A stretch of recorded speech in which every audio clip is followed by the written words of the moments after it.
스테디셀러 냉정과 열정 사이 블루의 작가 츠지 히토나리의 코로나 이후 첫 에세이. 파리의 하늘 아래 아들과 함께 3000일입니다. 싱글 파파와 아들이 파리에서 살면서 성장해 나가는 이야기를 그리고 있는데요. 아들이 14살 때부터 성인이 되기 전 18살까지의 모습이 차곡차곡 담겨 있습니다. 10살이란 어린 나이에 싱글 파파의 손에서 자라는 아들을 달래기 위해서 요리를 시작하게 됩니다. 아무리 바빠도 정성을 들여 제대로 음식을 만들고 요리하는데 그 시간을 쏟았던 것들이 츠지 가족의 일상을 회복하게 하는 첫걸음이 되었다고 합니다. 실제로 온기 있는 맛있는 음식을 먹기 시작하자 아들의 말과 목소리가 돌아왔다고 해요. 그리고 나름의 행복도 돌아오는 그 순간들을 담았습니다. 어찌 보면 몇 줄로 쓰여질 간단한 이야기인 것 같기도 하지만 하루하루 그 시간들은 어떤 모습일지가 정말 궁금했고요.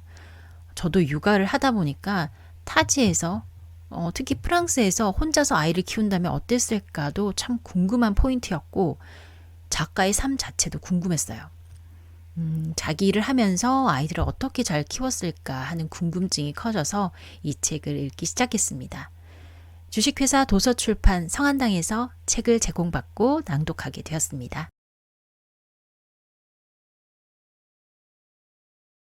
울고 싶으면 울어. 9월 어느 날, 드디어 아들의 고등학교 생활이 시작되었다. 일본에서 태어났으면 4월부터 고등학생이 되었겠지만 프랑스에서 태어났으므로 9월부터 고등학교 1학년이 되었다. 프랑스 고등학교는 개학식 같은 게 없어서 어느 날 갑자기 고등학교 생활이 시작되는 느낌이다. 프랑스에서는 중학교를 콜레주, 고등학교를 리세라고 하고 남자 고등학생을 리세잉이라고 한다. 파리 배구 클럽에 들어가 있어 월수 금요일에는 밤 9시가 되어야 아들이 귀가한다. 평상시에도 대체로 오후 6시는 돼야 집에 온다. 이제 난 아침밥은 안 한다. 이혼한 지 얼마 되지 않았을 때는 날마다 아침 도시락을 쌌는데 그때가 그립다. 지금은 아들이 직접 콘플레이크 같은 걸 뱃속에 쑤셔 넣듯이 하고 뛰쳐나간다. 아들도 더 이상은 어리광을 부리면 안 될 것 같아서 그런 룰을 지키고 있다. 오늘은 밥이 좀 남아서 아들한테 내일 아침에 주먹밥 만들어줄까? 했더니 좋아 라며 걸걸한 목소리로 대답했다. 아들의 키도 174cm 가까이 되지만 친구들 가운데는 190cm가 넘는 거인이 여럿 있다. 그런 친구들이 종종 우리 집에 놀러 오는데 그때마다 키 작은 나는 왠지 대하기가 힘들다. 그래도 다 착하다. 아들 방에 얼굴을 내밀었더니 엄청나게 큰 녀석이 의자에 턱 버티고 앉아 CEO 같은 자세로 쉬고 있었다. 발밑에는 아기곰 인형 차차가 굴러다니고 있었다. 손을 뻗어 그 인형을 집어들었다. 이제 젖어 있지는 않았다. 아들이 어렸을 때는 이게 없으면 잠을 자지 못했다. 프랑스 아이들은 인형과 함께 자란다. 어른들이 인형을 통해 아이에게 세상을 가르치는 것이다. 우리 아들에게는 이 차차가 파트너였다. 아들은 어딜 가나 차차를 갖고 다녔다. 인형에게 인간의 인격을 부여하고 아이에게 사회와 마주하는 법을 가르치는 것이다. 그러고 보니 아들은 결코 우는 모습을 보이지 않았다. 부모가 이혼해서 슬펐을 텐데도 아이답게 운 적이 없었다. 그런 점이 걱정되어 매일 밤 아들 방을 들여다보았다. 아들이 껴안고 있던 차차를 세탁하려고 만졌더니 흠뻑 젖어 있었던 적이 있었다. 지금도 그 감촉을 잊을 수가 없다. 아들은 내가 보지 않는 곳에서 울었던 것이다. 그런데도 나에게 우는 모습을 보이지는 않았다. 아들은 우리 부부가 이혼하기 전에는 말을 잘하는 밝은 아이였다. 하지만 그날을 기점으로 말이 없는 과묵한 아이가 되었다. 무슨 생각을 하는지 불안한 적도 있었다. 그래도 그냥 지켜볼 수밖에 없었다. 달리 해줄 수 있는 게 없었기 때문이다. 그리고 저 젖은 차차를 생각하면 나도 모르게 눈가에 눈물이 맺힌다. 하지만 부모가 울 수는 없었다. 힘든 아들을 생각하며 이를 악물었다. 당시 나는 트위터에 곧잘 아들방 이상 없음이라고 올려놓았다. 이상 없다는 것은 오늘은 울지 않았다고 나 자신을 향해 외친 기록이기도 했다.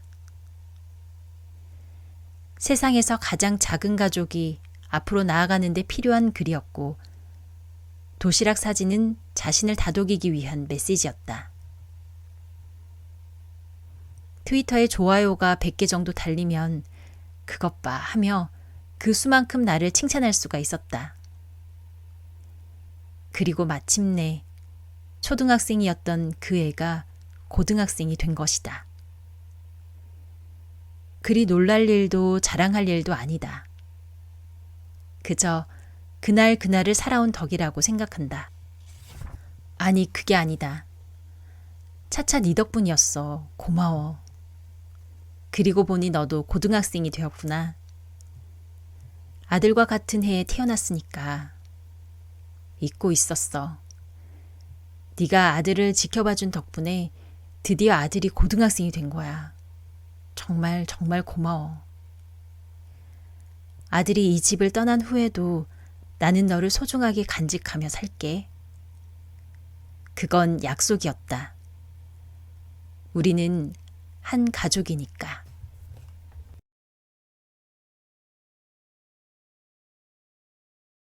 아빠 직업이 뭐야? 12월 어느 날. 아침에 일어났더니 아빠하고 아들이 불러세웠다. 시험은 끝났고 크리스마스도 가까우니까 오늘 사러 가는 게 좋지 않을까? 뭘? 일렉트릭 기타. 시험이 끝나면 크리스마스와 오쇼가츠 세뱃돈과 1월달 생일 선물분을 모두 합쳐 일렉트릭 기타를 사주겠다고 약속한 것이었다. 성적은? 좋은 것 같아. 그렇구나. 그럼 약속했으니까 사러 갈까? 우리는 바스티유 악기점 폴 보이셔까지 차를 타고 나갔다. 이런 약속만은 반드시 지켜야 하기 때문이다. 아빠는 기타를 왜 쳐? 악기점으로 향하는 차 안에서 이런저런 인생 이야기를 하게 되었다. 무가 되기 때문이지. 기타를 치고 있으면 마음이 안정돼. 기타는 배신하지 않거든. 아빠를 한 번도 배신한 적이 없어. 돈이라든지 명예라든지 이런 것 때문이 아니라 아빠는 기타를 치고 노래할 때가 제일 행복해. 알지? 그건 아빠 일이니까 그렇지? 아니, 아빠는 일이라고 생각해 본 적이 없어. 순수하게 음악을 좋아하고 기타를 좋아하니까.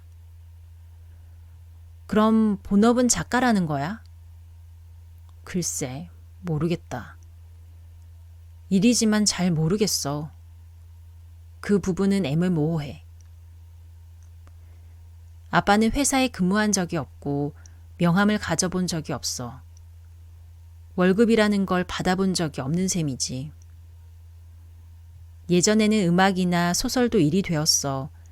근데 지금은 책도 그렇지만 CD도 잘 팔리는 시대가 아니니까. 그렇다고 음악이나 소설을 일이라고 단언하고 싶지도 않아. 하지만 너를 키워야 하니까 비즈니스라고 딱 잘라 말할 수 있는 일도 가끔 떠맡아 하지. 일이란 게 비슷하니까 그런 일도 즐기면서 해. 당연한 일이지만. 다만? 기타 치는 게 좋아. 기타는 배신하지 않으니까. 그러자 아들이 미소를 지었다. 자신의 직업을 아들에게 제대로 설명하지 못한다는 게 좀 부끄러웠다. 하지만 나는 자신이 그거라고 생각한 일을 줄곧 해왔다. 기타 치는 일과 소설 쓰는 일을 그게 팔리든 팔리지 않든 나는 내 의지대로 묵묵히 계속해왔다. 한 편집자가 치지 씨, 이제 음악은 그만하는 게 어때요? 작가답게 히트작 낼 생각만 했으면 좋겠어요 라고 말한 적이 있었다. 지금으로부터 20여 년 정도 전의 일이지만 아직도 잊을 수 없다. 왜 이 사람은 주제넘게 나에게 이런 말을 하는 것일까 하고 생각했다. 하지만 그 일을 아들에게 말하지는 않았다. 악기 가게에서 나는 아들과 함께 기타를 골랐다. 그 시간이 너무 사랑스럽고 멋졌다. 쭉 늘어놓은 여러 나라 기타 중에서 내가 집어든 건 아이바네즈라는 일본 기타였다. 그것을 앰프에 연결해서 아들 앞에서 연주해 보았다. 멋진 소리가 튀어나왔다. 바로 이거 아닌가? 이게 좋을 것 같은데 넌 어떻게 생각해? 나도 이게 좋아. 근데 괜찮아? 이거 사줄 거야? 나는 기타를 아들에게 들려주었다. 한번 쳐봐 라고 하니 아들이 의자에 앉아 일렉트릭 기타를 튕겼다. 서투르긴 해도 그런대로 맛이 있었다. 아들이 행복한 표정을 지었다. 그 모습을 본 나도 행복했다. 여기에는 다른 게 끼어들 여지가 없었다. 아들의 성적이 좋고 나쁘고를 떠나 그저 음악으로 연결되어 있었다. 그것뿐이다. 그냥 그것뿐. 이걸로 하자. 고마워. 우리는 돌아오는 길에 근처 이스라엘 레스토랑에 들어가 파라펠을 먹었다. 아빠는 뭘 할 때가 제일 행복해? 기타 치고 있을 때.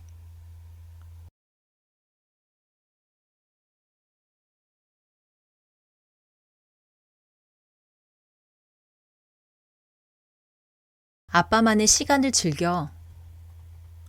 7월 어느 날 아들이 안나의 가족과 여름 휴가를 떠난 지 일주일이 지났다. 날마다 잘 지내지라고 문자를 보냈는데도 응 이라는 대답밖에 돌아오지 않는다. 그러기를 며칠 계속하다가 정말이지 이런 식으로 물어서는 안 되겠다 싶어 마침내 아들에게 직접 전화를 걸었다. 날마다 뭐하니? 어떻게 지내고 있어? 즐거워. 괜찮아. 저기 괜찮다고만 하지 말고 좀 더 구체적으로 말해줄래? 일단 남의 집에 아들을 맡긴 부모 입장에서는 걱정되잖아. 잘 도와주고 있지? 밥 먹으면 나도 설거지 해. 순서대로 치워야 하거든. 설거지도 한다고? 거기가 대체 어떤 곳인데? 아주 시골집이야. 주위엔 아무것도 없어. 밭과 초원만 있고 그 중간에 낡은 집이 덩그러니 있는 곳이야. 정말 작은 마을 한 구석인 거지. 호화롭지는 않지만 아주 아늑한 곳이야. 마당이 있는데 해먹이 나무와 나무 사이에 매달려 있어.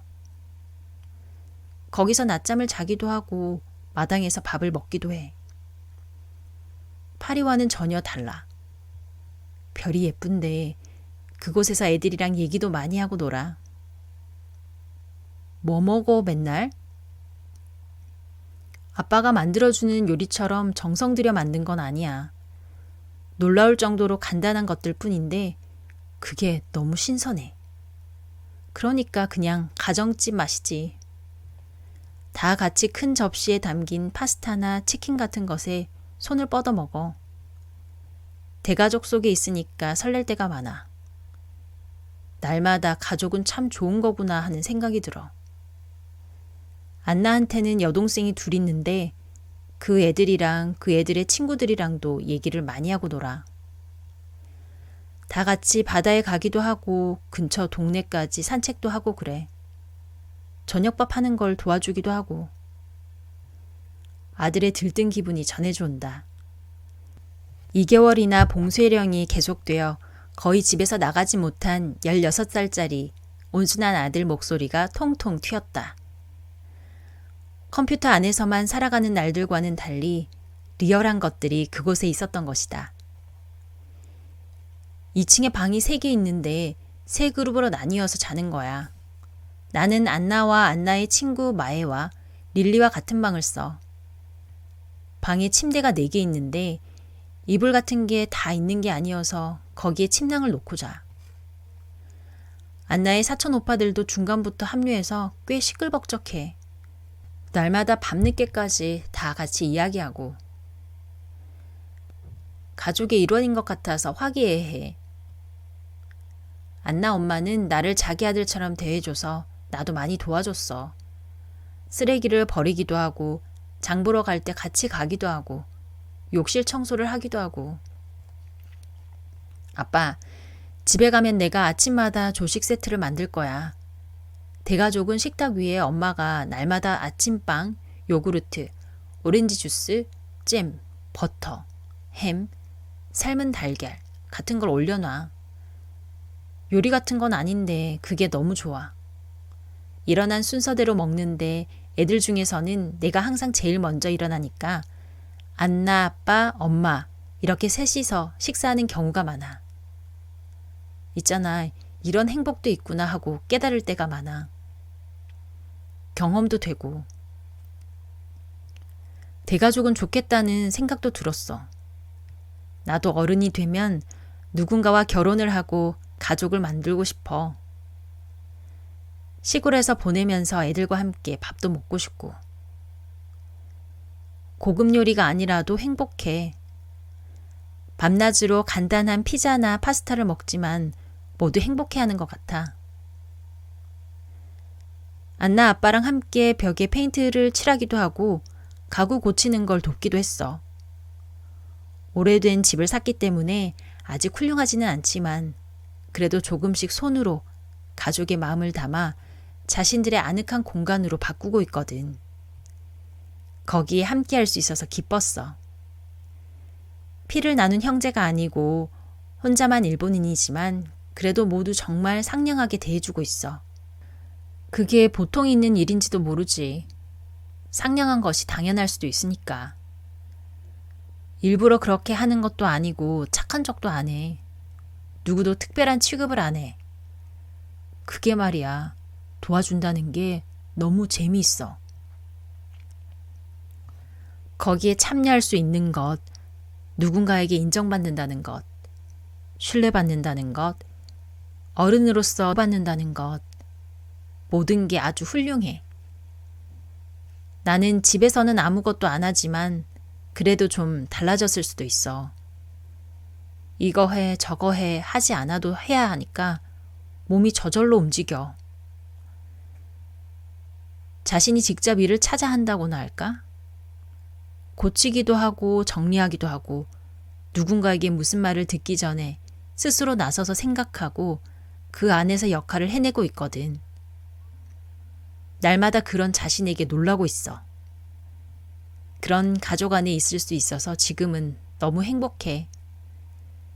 그러니까 걱정하지 않아도 돼. 문자로는 이런 말 못 쓰잖아. 아빠는 프랑스어를 읽지 못하고 나는 일본어를 못 쓰니까. 그래서 늘 응이라고 대답했지만 그래도 그 잘 지내지와 응 사이에 이렇게 중요한 일이 많았어. 그러니까 걱정하지 마. 아빠는 아빠만의 시간을 즐겨. 더 하고 싶은 말이 있는데 그건 집에 가서 할게.